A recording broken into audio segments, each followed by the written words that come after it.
നമസ്കാരം. തൊടിയിലെ ചെടി എന്ന പരിപാടിയിലേക്ക് ഏവർക്കും സ്വാഗതം. ഇന്ന് പരിചയപ്പെടുത്തുന്നത് കുടംപുളിയെയാണ്. വടക്കൻപുളി, പിണംപുളി, മരംപുളി എന്നൊക്കെ നിരവധി പേരുകളിൽ നാട്ടിൻ പ്രദേശങ്ങളിൽ കുടംപുളി അറിയപ്പെടാറുണ്ട്. മീൻ കറിക്ക് സ്വാദു കൂട്ടുവാൻ വേണ്ടി കേരളീയർ ഇത് കറിയിൽ ഉപയോഗിച്ചു വരാറുമുണ്ട്. ആയുർവേദത്തിൽ ഗുൽമരോഗത്തിലൊരു ഉത്തമ ഔഷധമായിട്ടാണ് ഈ കുടംപുളിയെ കണക്കാക്കുന്നത്.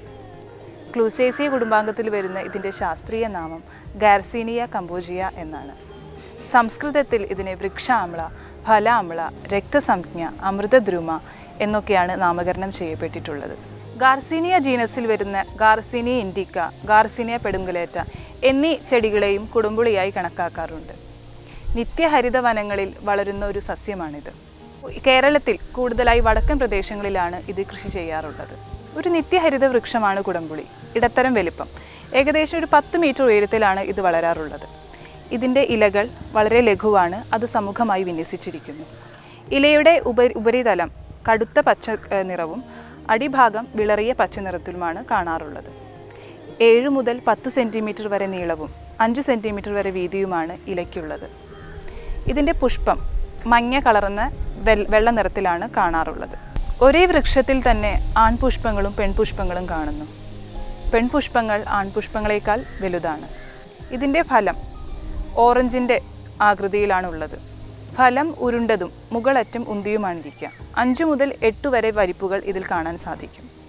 ഇത് പഴുത്തു കഴിഞ്ഞാൽ നല്ല മഞ്ഞ നിറത്തിൽ മാംസളമായതാണ്. ഉള്ളിൽ നല്ല നീരും കാണും. ഫെബ്രുവരി മാർച്ച് മാസങ്ങളിലാണ് ഇത് പൂവണിയാറുള്ളത്. ഓഗസ്റ്റ് മാസത്തിൽ ഇതിൽ കായ്കളുണ്ടാകും. ഇതിൻ്റെ ഇലയിലും തണ്ടിലുമൊക്കെ ഒരു മഞ്ഞ നിറമുള്ള കറയും കാണാൻ സാധിക്കുന്നതാണ്. ഇതിൻ്റെ ഫലത്തിൽ tartaric acid, phosphoric acid, citric acid എന്നിവ അടങ്ങിയിട്ടുണ്ട്. അതുപോലെ ഇതിൻ്റെ ഇലയിൽ ലൂസിൻ എന്ന രാസഘടകവും അടങ്ങിയിട്ടുണ്ട്. കുടംപുളി ദഹനശക്തിയെ വർദ്ധിപ്പിക്കുന്നു. ചുട്ടുനീറ്റൽ അകറ്റുവാനും ഇത് ഉപയോഗിക്കാറുണ്ട്. ദാഹത്തെ ശമിപ്പിക്കുകയും ചെയ്യുന്നു. ഗ്രഹണി രോഗത്തിന് ഹിതമാണ് കുടംപുളി. തൈലം, ഫലമജ്ജ, അതുപോലെ ഇതിൻ്റെ വേരിൻ്റെ മുകളിലുള്ള തൊലി എന്നിവയാണ് ഔഷധയോഗ്യമായ ഭാഗങ്ങൾ. കൂടുതൽ ഔഷധ പ്രയോഗങ്ങളെക്കുറിച്ച് ഡോക്ടർ CM ശ്രീകൃഷ്ണൻ വിശദീകരിക്കുന്നതാണ്.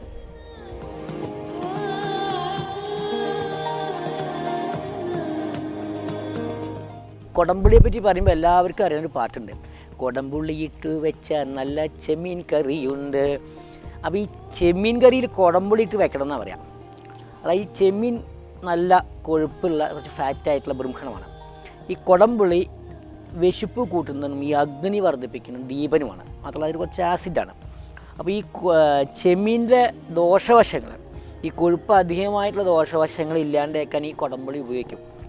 അതാണ് ഈ കുടംപുളിയുടെ ഉപയോഗം. കുടംപുളി നമ്മൾ ഈ വിശപ്പില്ലാത്ത ആൾക്കാർക്ക്, അഗ്നിവൈഷമ്യമുള്ള ആൾക്കാർക്ക്, ഗ്യാസ് ട്രബിൾ, ഈ ഗുന്മം അങ്ങനെയുള്ള കണ്ടീഷനിൽ ഈ കുടംപുളി ലേശം ചാലിച്ചിട്ട് ഉപ്പ് ചേർത്തിട്ട് ചോറിൽ കൂട്ടി കഴിച്ചാൽ മതി. നല്ല ഗുണമാണ്. പിന്നെ ഇതിൻ്റെ ഒരു ഏറ്റവും പ്രധാനപ്പെട്ട ഈ കുടംപുളി ഈ അതിൻ്റെ കംപ്ലീറ്റ് ഒരു കഷായം വെച്ച് മേലെ ഈ ചൊറിയുള്ള ഭാഗത്തേക്ക് അല്ലെങ്കിൽ വ്രണമൊക്കെ ആണെങ്കിൽ കഴുകാൻ കൊടുക്കും. കഴുകി കഴിഞ്ഞാൽ പെട്ടെന്ന് മുറി ശുദ്ധിയായിട്ട് ഉണങ്ങും. പിന്നെ ഈ പുളിയുടെ ഉപയോഗിക്കാം. നമ്മൾ ഈ ഇൻസെക്റ്റ് പറ്റി തേള് അല്ലെങ്കിൽ കീടങ്ങളൊക്കെ കടിച്ച് കഴിഞ്ഞ് ഈ പുളി ലേശെടുത്തിട്ട് അങ്ങോട്ട് തേച്ചാൽ മതി. അപ്പം തന്നെ ആ വിഷം ശമിക്കുകയും ചെയ്യും, ആ ചുട്ടുനീറ്റിലും വേദനയും മാറും.